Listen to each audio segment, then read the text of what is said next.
시청자 여러분 안녕하십니까. 장외주식 투자 설명서 정유리입니다. IPO 시장의 최대 어로 뽑혔던 호텔 롯데 연내 상장이 무산되고 말았습니다.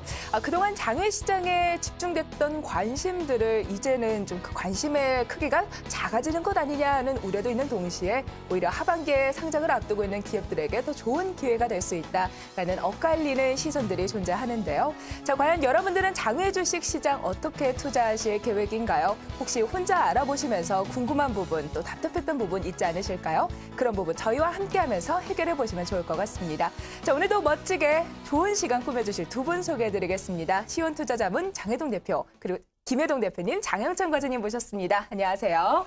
안녕하십니까. 대표님, 일단 제가 앞서서도 이야기를 살짝 했는데 호텔 롯데 상장이 무산되면서 이제 시장의 관심이 좀 멀어지는 거 아닌가 하는 우려도 있어요.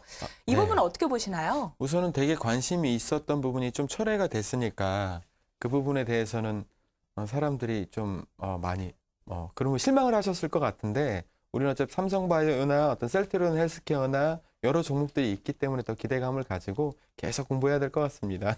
네, 일단 호텔 롯데 상장이 무산이 되긴 했지만 우리가 봐야 되는 기업들 상당히 많다라는 말씀이셨습니다. 또 어떤 내용 준비하셨는지 잠시 후에 들어보도록 하겠습니다.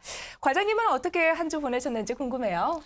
네, 이번 주도 마찬가지로 이제 상장 예정 종목 중에서 한 종목을 꼽아가지고 그 종목을 좀 정리한다고 좀 보냈고요. 그리고 이제 크라우드 펀딩 쪽도 좀 나름대로 좀 열심히 준비를 했습니다. 그 부분 소개시켜 드리도록 하겠습니다. 네, 이 두 분이 여러분을 위해서 한 주 동안 열심히 준비하신 내용 풀어놓으신다고 합니다. 저도 어떤 내용인지 상당히 궁금한데요. 먼저 기업에 대한 이야기부터 시작을 해야 될 것 같습니다. 호텔 롯데 상장이 연기되긴 했지만 또 우리가 관심을 가져야 되는 회사들이 상당히 많이 있습니다. 맞습니다. 수요 예측 결과 흥행을 했다라는 소식을 전해온 기업들이 있었는데요. 자, 우리 먼저 R&D 테크놀로지부터 짚어보도록 할까요? 우선 최근에 이제 수요 측도 워낙 많고 신규 상장하는 것도 워낙 많습니다. 되게 뜨거운 결과들을 내고 있고요. 우선 코넥스 시장에서 이전 상장하는 R&D 테크놀로지 같은 경우에도 수요 예측 결과는 매우 핫했습니다. 경쟁률이 570대 1을 기록했고 공모가 상단인 5,800원의 어떤 공모가가 확정됐고요. 총 참여한 기관은 653개 기관이 참여했습니다. 360억 정도의 어떤 시가총액을 갖고 있는 스몰캡이고 공모 규모가 40억 미만이라는 부분들이 흥행 성공에 어떤 긍정적인 요소로 작용을 한 것 같습니다. 개인 청약 경쟁률이 1,432대 1이나 나오면서 일반 투자자한테도 엄청나게 지금 인기를 끌고 있는 상황입니다. 네, R&D 테크놀로지뿐만 아니라 또 녹십자 랩셀도 또 큰 관심을 받았다라는 얘기가 있어요. 8일에서 9일까지 이틀간 수요 예측이 있었는데 결과는 어땠나요? 네, 녹십자 랩셀은 저희가 몇 번 말씀드렸지만 상당히 결과가 핫했습니다. 우선 공모가 상단이 15,900원인데요. 어떤 훌쩍 뛰어넘는 가격인 18,500원에 공모가가 결정됐습니다. 경쟁률은 734대 1을 기록했고요. 기관이 총 924개 기관이 참여하면서 어떤 시장의 뜨거운 인기를 엿볼 수 있었습니다. 시가총액으로 환산하면 1,950억 정도 되고요. 근데 장외에서 거래되는 기준 어떤 밸류가 한 3,500억 정도에 거래되고 있기 때문에 상장하고 나서 추가로 상승할 수 있는 여지가 있다라고 좀 판단이 됩니다. 네, 녹십자 랩셀뿐만 아니라 또 우리가 언급을 했던 회사가 있습니다. 바로 ST팜인데요. ST팜은 공모가 밴드가 꽤나 높았던 편이었잖아요. 결과는 좀 어떻게 발표가 됐나요? 저희가 구조를 봤을 때 ST팜은 이 종목은 꼭 올라야 되는 어떤 요소가 있는 종목이라고 생각을 했는데 역시 수요 예측 결과도 상당히 좋았습니다. 경쟁률은 717대 1을 기록했고요. 기관은 955개 기관이나 참여를 하면서 녹십자 랩셀과 더불어 시장에 뜨거운 관심을 받고 있는 것 같습니다. 공모가 밴드가 24,000원에서 27,000원이었는데 어떤 수요 예측 참여 현황을 보면요. 35,000원 이상 가격을 제시한 기관들이 한 30%가 넘고 확약 비중이 60%가 넘는 상황입니다. 결국 ST팜의 인기가 제대로 확인할 수 있던 어떤 결과였다고 볼 수 있고요. 공모가가 3만 원 이상에 결정되어도 무방할 것 같은데 29,000원에 나름 결정된 게 투자자한테는 한 번 더 수익을 낼 수 있는 기회를 주지 않았나 이렇게 판단하고 있습니다. 네, R&D 테크놀로지의 녹십자 랩셀 ST팜까지 전체적으로 흥행에 성공을 네네. 했다라는 말씀이셨어요. 네네. 자, 그런데 우리가 또 지난 시간에 확인을 해봤던 회성 DS, 네. 일단 신성장 동력을 확보하기 위해서 상장을 추진한다라는 얘기였는데 네네. 이 회사 같은 경우는 좀 어땠나요? 자금이 몰렸나요? 네. 우선 해성 DS가 녹십자하고 ST 쪽 중간에 껴있다 보니까 결과 나온 게 상대적으로는 좀 작게 나왔다고 판단을 할 수 있는데요. 우선 보면 경쟁률은 189대 1을 기록했고요. 참여한 기관 수는 한 460개 정도 기관이 참여를 했습니다. 나름 선방했다라고 저는 판단이 되고요. 또 투자자 입장에서 좀 긍정적인 것들은 안전하게 공모가가 밴드 하단에 됐다라는 게 상장하고 나서 어찌 보면 주가가 오를 수 있는 요소가 하나 더 생겼다. 이렇게 긍정적으로 판단할 수 있을 것 같습니다. 기관들의 확약 비율은 한 12% 정도 차지해서 녹십자나 ST팜보다는 낮지만 그래도 나름 선방했다라고 판단하고 있습니다. 네, 수요 예측을 성공적으로 마친 네 회사에 대해서 자세한 이야기 들어봤습니다. 아무래도 IPO 시작에 최대어로 뽑혔던 호텔 롯데 상장이 무기한 연기되면서 작은 블랙홀로 여겨졌던 이 호텔 롯데 상장 무산을 반기는 회사들도 상당히 많을 것 같은데요. 투자자들 입장에서는 아무래도 어떤 기업이 더 좋은지 옥석 가리기가 더 중요하지 않을까라는 생각을 해봅니다. 자, 일단 옥석을 가려야 되는데 네네. 어떤 게 옥인지 어떤 게 돌인지 또 모르니까 그게 문제인 네네. 것 같아요. 오늘 어떤 회사 준비하셨나요? 오늘 말씀드릴 회사는 바이오 리더스라는 회사입니다. 1999년도에 설립한 회사고요. 면역 치료제 전문 기업이라고 보시면 될 것 같습니다. 한국 생명공학연구원의 창업 벤처팀에서 설립한 회사로 2014년도에 코넥스에 상장을 했고요. 한 1년 반 만에 코스닥 시장으로 이전 상장 진행 중에 있습니다. 네, 바이오 리더스라는 말씀이셨습니다. 맞습니다. 이름 네. 자체가 바이오를 표방하고 있는데 네. 바이오 하면 가장 중요한 게 또 기술이잖아요. 네, 맞습니다. 어떤 기술력을 가지고 있나요? 네. 바이오 리더스 같은 경우에는 휴마맥스하고 무코맥스라는 기술을 갖고 있습니다. 휴마맥스 같은 경우에는 바실러스균을 통해서 콩을 분해하면서 생성되는 고분자로 면역 세포를 자극해가지고 NK 세포의 어떤 활성을 증대시키는 어떤 기술이고요. 무코맥스는 특정 항원 단백질과 유산균을 혼합해서 만든 유전자 재조합 기술이라고 보시면 될 것 같습니다. 휴마맥스 같은 경우는 NK 세포 치료제라는 키워드를 갖고 있고 무코맥스는 유전자 치료제라는 키워드를 갖고 있어서 이 두 키워드가 갖고 있는 시장성이 굉장히 높다라고 볼 수 있을 것 같습니다. 네, 휴마맥스와 무코맥스 두 가지 기술력을 가지고 있으면서 면역 치료를 한다라는 네, 네. 말씀이셨습니다. 네. 자, 그런데 이 면역 치료라는 게 상당히 광범위하잖아요. 네, 네. 구체적으로 어떤 질병에 효과가 있는지, 네, 네. 또 임상은 몇 단계까지 진행이 됐는지 궁금해지네요. 네. 지금 메인으로 진행되는 파이프라인이 우선 여성 중심으로 한 자궁 경부암 쪽으로 좀 집중되어 있는 것 같습니다. 또 여성에게는 자궁 경부암이 보통 발생될 수 있는 전체 암 중에서 한 10% 정도 차지되는 좀 위험한 질환으로 분류되고 있고요. 휴마맥스의 기술을 활용해가지고 자궁 경부 상피 2형증 1기 치료제를 개발하고 있습니다. 자궁 경부 상피 2형증이란 자궁 경부암의 전 단계 질환인데요. 전 세계적으로 아직 치료제가 개발되어 있지는 않은 상황입니다. 그리고 무코맥스 같은 경우에는 자궁 경부암을 치료하는 백신을 자궁 경부 전암을 치료하는 백신을 개발하고 있습니다. 네, 자궁 경부 전암 단계를 자궁 경부 전암이라고 합니다. 네.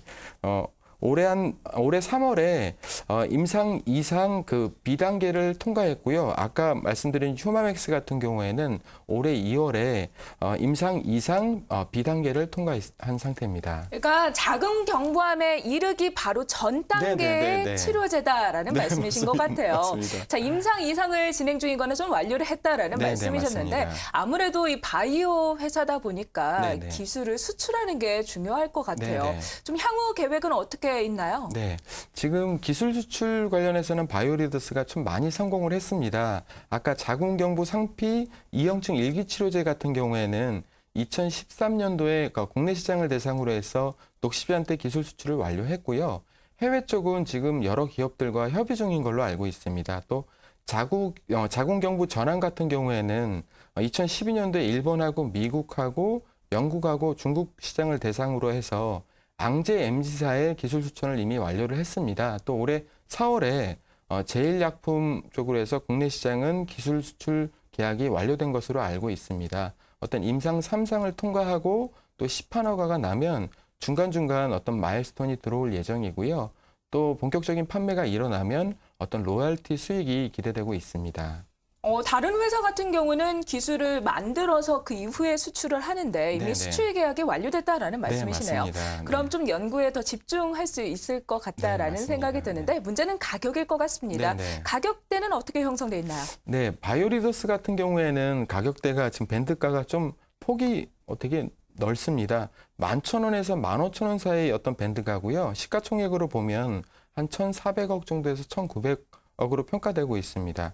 증권신고서에 따르면 2018년도 예상되는 매출이 255억에 순이익은 한 169억 정도 예상하고 있고요. 또 신약뿐 아니라 건강기능식품이라든가 화장품 쪽 사업도 같이 하고 있어가지고 향후 성장 동력으로 어떤 높다라고 판단이 되고 있습니다.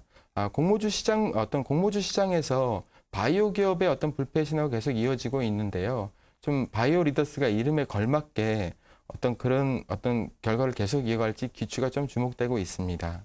네, 바이오 리더스가 그 이름답게 바이오계의 리더가 될 수 있을지 네. 관심을 가져보겠다라는 말씀이신 네. 것 같습니다. 자, 그렇다면 앞으로 향후 일정 어떻게 진행되는지 또 짚어봐야 될 것 같습니다. 네.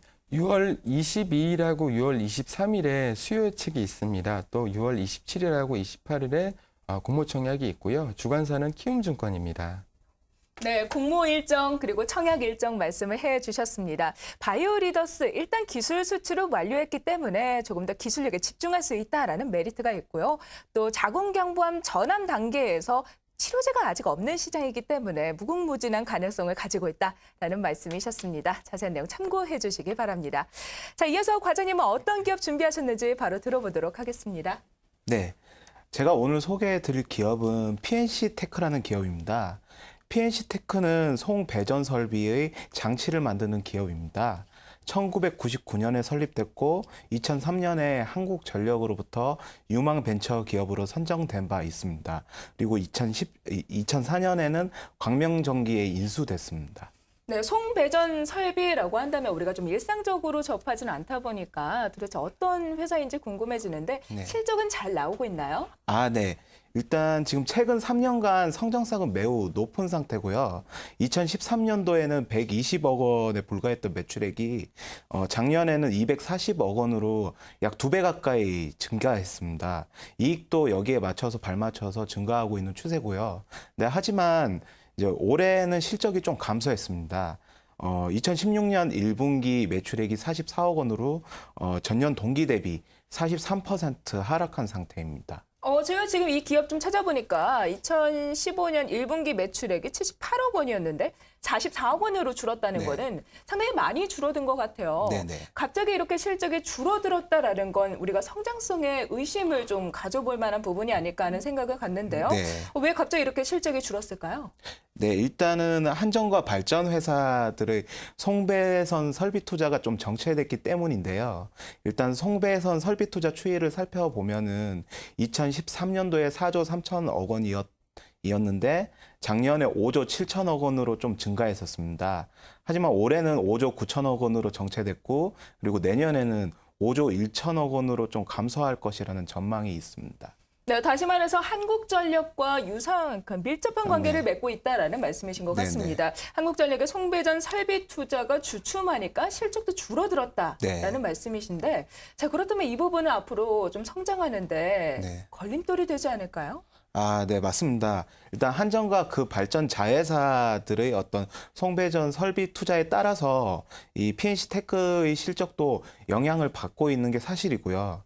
하지만 이쪽 관수 부분의 매출은 전체 매출에서 한 35% 정도이고 그리고 이제 민간 기업으로의 매출 비중이 35% 그리고 해외 수출로 비중이 한 30%이기 때문에 이런 어느 정도 이제 판매처가 다각화되어 있고 그래서 이제 단일 거래처 매출처 리스크는 이 부분은 좀 감소 좀 없다고 보시면 좀 될 것 같습니다. 네, 한국전력과의 연관성이 상당히 깊긴 하지만 네. 매출을 다각화했기 때문에 그만큼 네. 큰 위험은 없을 거다라는 네. 말씀이신 거죠? 네, 네. 알겠습니다. 자, 그렇다면 공모 가격 그리고 상장 일정 어떻게 되는지 짚어주시죠. 네. 일단 공모가는 9,000원에서 1,200원이고 시가총액으로 따지면 600억 원 내의 수준입니다. 밸류로 따져보면은 12배에서 14배 수준인데요. 증권 신고서상 이제 피어 그룹으로 보면은 20배 정도 나오는데, 이 아웃라이어를 좀 제외를 시킨 다음에 이제 다시 산출을 해보면은 16배 수준이 산출이 되거든요.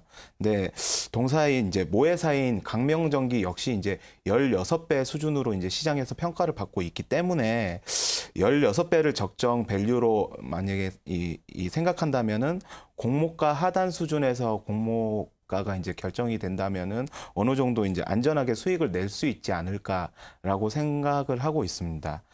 수요 예측은 16일이랑 17일 양일간 있고요. 그리고 청약도 22일과 23일에 걸쳐서 있습니다. 그리고 주관사는 KB투자증권입니다.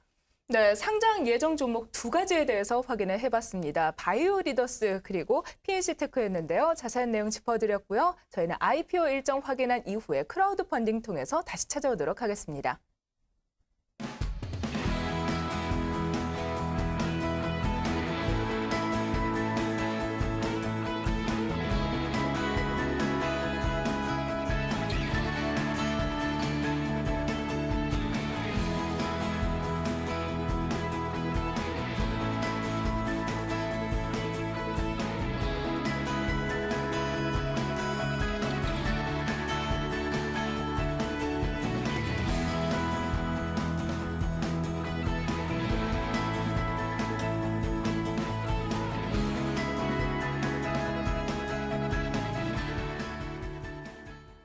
이번에는 크라우드 펀딩에 대해서 짚어보도록 하겠습니다. 과장님, 오늘 우리가 좀 관심을 가져볼 만한 대출형 크라우드 펀딩은 좀 어떤 포맷을 가지고 있나요? 네, 오늘 일단 대출형 크라우드 펀딩 업체인 A사에서 이제 진행한 건을 좀 소개시켜 드리도록 하겠습니다.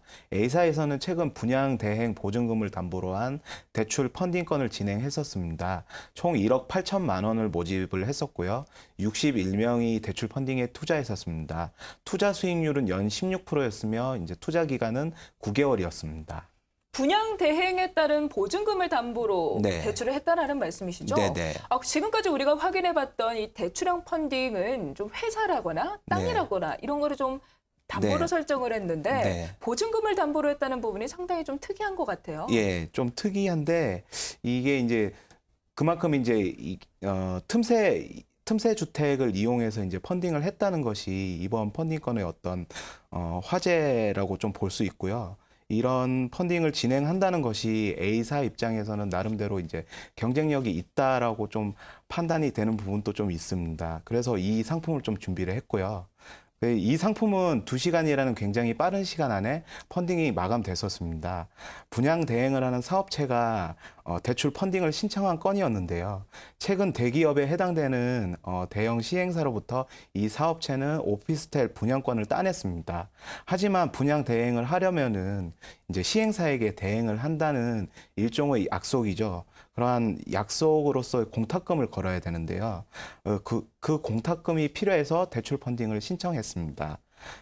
A사는 대출금을 안전하게 이제 대형 시행사로부터 회수하게끔 안정장치를 달았고요. 이것이 펀딩 마감을 좀 앞당겼던 것 같습니다. 또한 16%라는 높은 수익률도 이런 빠른 마감에 일조했던 것 같습니다. 아무래도 대출금 회수가 좀 안정적으로 이루어질 수 있었던 구조였고 수익률도 네. 높았다는 부분이 흥행 성공의 키워드였다라는 네. 말씀이셨습니다. 네. 자, 그렇다면 우리가 대출형은 담보 안정성을 반드시 체크해야 된다라고 네. 하셨잖아요. 네, 네. 추가적인 안전장치는 없었나요?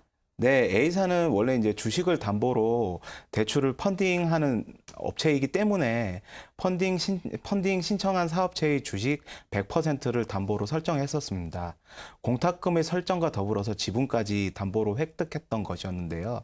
이런 장치를 통해서 투자자의 원리금 손실 가능성을 없애버린다는 것이 A사의 컨셉인 것 같습니다. 네, 이어서 증권형 플랫폼 회사에 대해서 들어보도록 하겠습니다. 오늘 네. 어떤 회사인가요? 네, 오늘 일단 증권형 클라우드 펀딩 업체인 B사에서 최근 미래테크라는 장애 주식에 직접 투자하는 펀딩 건을 진행했었습니다. 총 2억 5천만 원을 모집했었고요. 그리고 발행가는 2천 원이었습니다. 그래서 총 12만 5천 주를 모집했었고요. 그리고 투자자는 최소 40주부터 투자가 가능했었습니다.